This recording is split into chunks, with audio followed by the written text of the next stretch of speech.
So let's go back in time to Japan, around the year 1603.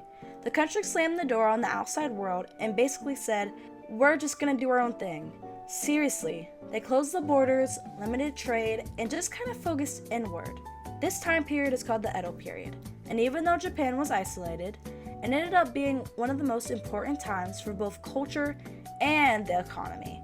The cities were growing, people were spending more, and suddenly there was this huge boom in art, theater, books, you name it.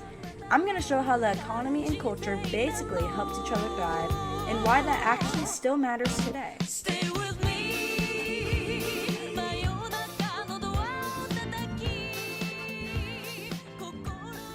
So first, let's talk about money. The Edo period was super chill politically thanks to the Tokugawa shogunate. No wars meant people could finally focus on farming, trading, and building stuff. Cities like Edo, which is present-day Tokyo, Osaka, and Kyoto started growing super fast. Merchants and farmers were making bank, especially from rice, lots of it, which was used like money. A new class of city people called the chonin, basically merchants and artisans, got super rich. They weren't at the top of the social pyramid, but they had cash and knew how to spend it, and the things they spent money on helped kickstart a major cultural movement. Okay, now here's where things get fun. With all this new wealth, people wanted entertainment, and Japan was not short on creativity. One big thing was ukiyo-e prints. These super detailed woodblock prints that showed kabuki actors, landscapes, and busy city scenes. You've probably seen them before without realizing they're from this time.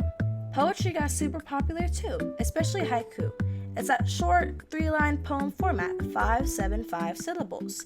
One of the most famous poets, Matsuo Basho, made haiku deep and reflective but also really accessible. Books were also booming. Writers like Gahari Saikaku wrote stories about love, relationships, money, and the drama of everyday life.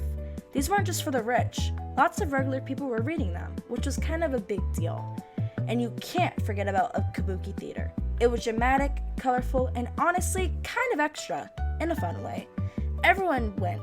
Rich folks, commoners, and even samurai. Puppet shows called bunraku were also super popular. There were even more women writing during this time too, especially in diaries and stories. It was a huge moment for creativity. Here's the cool part. The economy wasn't just helping culture, it was a two-way street. As people bought more art, books, and tickets to shows, it created jobs. Publishing houses and print shops popped up everywhere. Theater productions turned into full-on businesses. Artists and writers could actually make a living from their work. And the stuff being created reflected that world. Art showed off the busy city life, fashion, and entertainment scenes. Literature talked about people chasing success or love in the middle of all that new city drama. It was kind of like early pop culture, but on scrolls instead of screens. So yeah, the culture grew because people had money, but it also made the economy grow by giving them new things to spend it on. Alright, you might be thinking, okay, that's cool and all, but this was like 400 something years ago. Why should we care now? For starters, the stuff from the Edo period is still around. Haiku is a huge part of Japanese writing. Ukiyo-e prints inspired artists all over the world, including Van Gogh.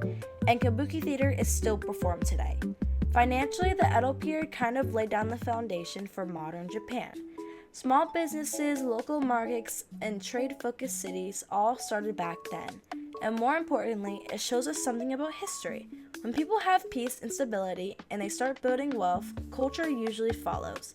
The same pattern shows up in other places too, like in Renaissance Europe or even in modern cities today. So, the Edo period wasn't just Japan doing its own thing. It was a time when money and culture teamed up in some seriously interesting ways. The growing economy allowed people to spend more time on things like art, literature, and entertainment. As more people had the freedom to be creative, that creativity sparked even more economic growth. It wasn't always perfect, but it set the stage for so much of what makes Japan's culture so unique and influential today. And this isn't just about Japan. It shows us how culture and economy aren't separate forces. They're actually connected. Kind of like how a great playlist can make studying easier or a cool video project can make a history class feel a little less boring.